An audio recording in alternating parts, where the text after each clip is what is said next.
Halo teman-teman pecinta aglonema, kali ini saya akan menunjukkan penyiraman suatu pestisida yang sifatnya mengusir.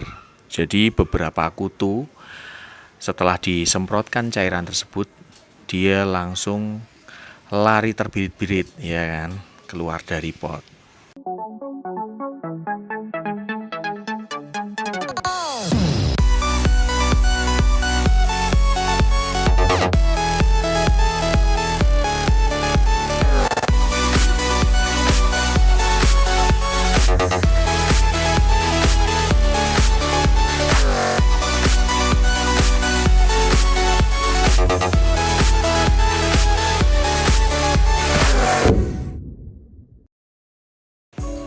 Nah, saat ini memang jadwal saya penyiraman. Jadi sebelum saya menyiram mengaplikasikan seperti pestisida maupun pupuk daun gitu, saya akan menyiram sampai ngocor dulu.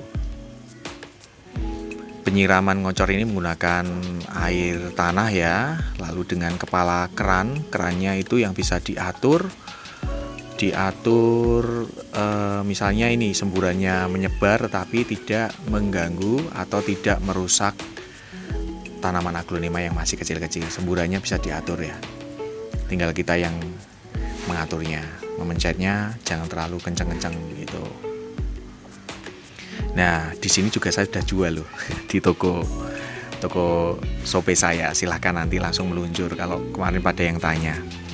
Nah, setelah dilakukan penyiraman ini secara merata, nanti baru diaplikasikan pemupukan atau pestisida.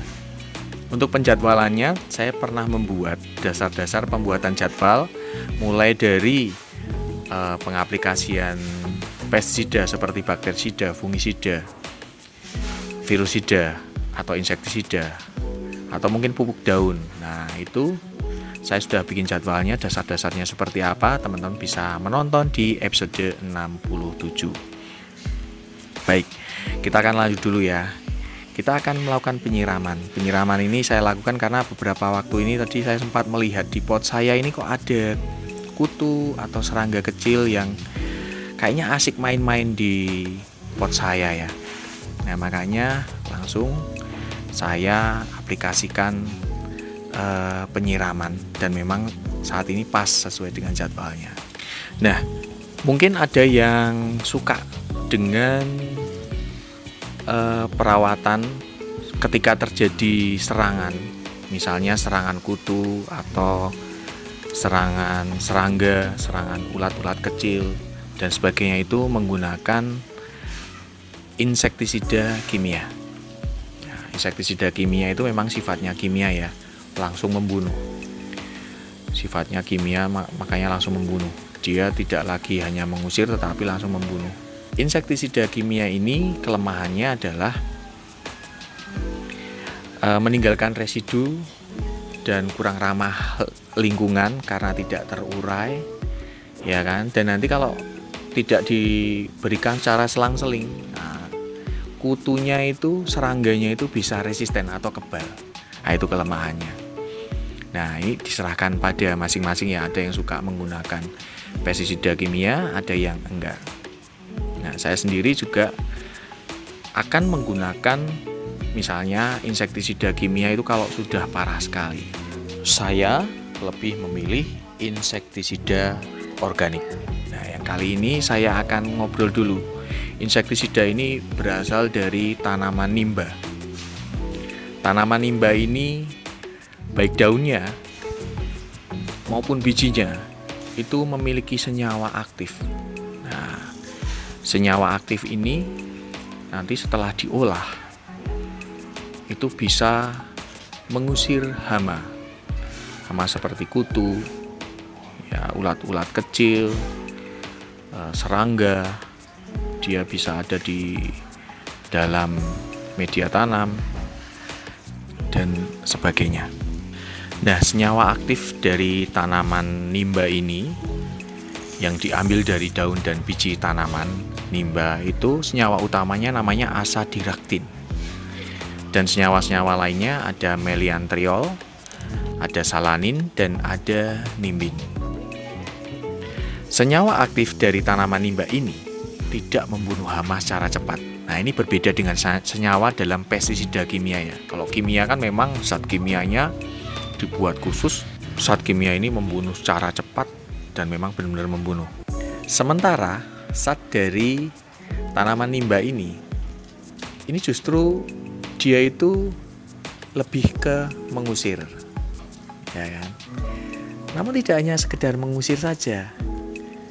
Zat-zat aktif di dalamnya itu berpengaruh pada daya makan, alias bikin organisme pengganggu tanaman ya seperti tadi kutu dan sebagainya tak punya lagi nafsu makan, sehingga mempengaruhi pertumbuhan. Nah, zat dari tanaman nimba ini juga menghambat perkawinan dan komunikasi seksual serta menurunkan daya reproduksi, alias bikin OPT mandul. Nah, itu tadi. Malah lebih mengerikan ya kan. Jadi zat dalam tanaman nimba ini bikin OPT tidak bisa melakukan reproduksi atau berkembang biak. Jadi kalau mereka itu melakukan perkawinan ya nanti nggak akan bisa lagi menghasilkan keturunan lah, seperti itu. Toh pun kalau misalnya dia bertelur, daya tetas telurnya itu kecil, bikin telurnya itu nggak menetas gitu. Nah, kelebihan lainnya, zat yang ada pada tanaman nimba ini itu mudah terurai. Residunya itu relatif kecil sehingga aman untuk ternak maupun untuk manusia. Ini dia. Nah, yang paling penting nih, kalau tadi saya bilang pestisida kimia itu kan menimbulkan resistensi ya, apalagi kalau kita menggunakan itu terus menerus pasti akan kebal. Sementara kalau tanaman nimba ini tidak akan menimbulkan resistensi atau kebal pada OPT karena jumlah senyawa aktifnya lebih dari satu. Itu tadi salah satu kelebihan. Baik, setelah saya ngobrol tadi ya tentang tanaman nimba, nah sekarang langsung ya kita ke produknya. Ini dia. Produknya sudah dibuat oleh ahlinya ya, dari RJ37, namanya neem oil. Neem oil tadi memang dibuat dari tanaman nimba dengan senyawa utamanya ada azadirachtin, ada meliantriol, salanin, dan nimbin tadi. Saya juga sempat ngobrol sama si ahlinya yang buat RJ37, tapi dia memang selalu ingin di balik layar lah mas, gitu katanya. Nah, beliau ini memang tidak suka membuat pestisida yang membunuh, tapi hanya mengusir saja. Bahkan kalau perlu membuatnya itu mengusirnya sampai level tikus ya, binatang pengerat yang besar ya. Di tanaman nimba ini aroma dalam neem oilnya ya, karena sudah diekstrak ya, itu aromanya tidak disukai oleh OPT juga. Jadi memang sifatnya mengusir dan beberapa fungsi tadi yang saya sebutkan, membuat mandul, kehilangan nafsu makan, dan sebagainya. Jadi teman-teman, kalau saya sih mengaplikasikannya adalah dengan melakukan penyemprotan secara rutin, yakni saya menyemprotkan neem oil ini sebulan 1 kali untuk musim hujan ya. Untuk musim hujan ini kan biasanya serangan masif itu lebih ke bakteri dan jamur, makanya selama 1 bulan itu saya berikan 3 kali ya. Setiap minggu sekali itu bakterisida, fungisida, virusida itu selang-seling. Nanti misalnya minggu pertama bakterisida, fungisida, ya kan. Nanti beberapa hari disambung dengan pemberian pupuk ya. Nah, beberapa hari kemudian bisa vitamin B1, lalu nanti bisa insektisida neem oil ini, diselang-seling lagi, berikutnya pupuk, vitamin B1, baru bakterisida fungisida. Bakterisida fungisidanya lebih banyak karena di musim penghujan lebih serangannya masif seperti itu. Sementara nanti kalau di musim kemarau ya insektisidanya boleh lebih ditambahkan jadi 2 kali misalnya 1 bulan gitu. Nah, bakterisida fungisidanya juga 2 kali misalnya. Nanti tergantung kebutuhan. Nah, saya untuk mengaplikasikan ke kandang Riemann Vlog itu selalu lebih pada pencegahan ya, makanya saya berikan rutin. Saya menggunakannya neem oil. Neem oil ini kalau sudah saya berikan itu efektif kok. Kutu-kutunya makin berkurang. Kecuali, nah ini pernah kejadian itu, serangan semutnya itu luar biasa. Semutnya itu banyak sekali dan sudah diberikan, misalnya kan ada pengaplikasian Furadan atau neem cake itu nggak mempan ya. Nah, makanya akhirnya saya berikan insektisida kimia. Ya itu pun sesekali kalau memang sudah parah sekali gitu. Tapi lebih banyak saya neem oil. Nah, teman-teman tentu perlu diingat, neem oil ini kan organik ya. Yang namanya organik itu dia bergeraknya pelan-pelan, tidak cepat kimiawi langsung membunuh. Kalau ini memang tadi lebih banyak mengusir. Coba ada satu pot yang sekiranya ada kutu nih.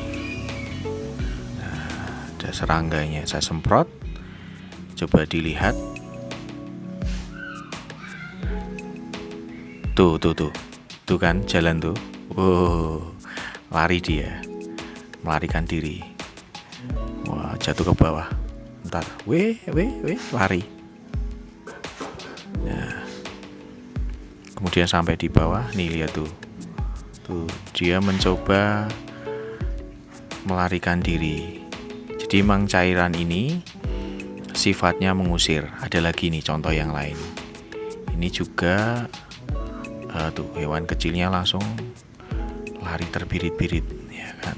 Setelah diaplikasikan ini, saya akan mencoba di tanaman-tanaman ini yang ada di luar ya. Memang karena sudah terlalu penuh kandang saya taruh di luar beberapa varian aglonema dan tanaman hias lainnya. Sekarang akan kita coba semprotkan. Kita semprotkan dulu. Nanti lalu akan kita lihat yang ada di dalam pot. Nah, ini perwakilan aja ya nih. Oh tuh, langsung muncul ya kan. Dari bawah dia nggak betah.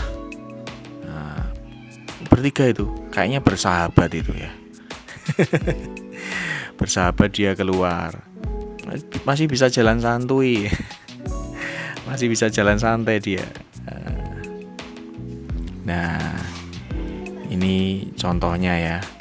Kalau sudah disemprot cairan ini, hewan-hewannya langsung pada terusir. Nah, demikian konten saya kali ini. Semoga menginspirasi. Sampai jumpa di konten-konten kami selanjutnya.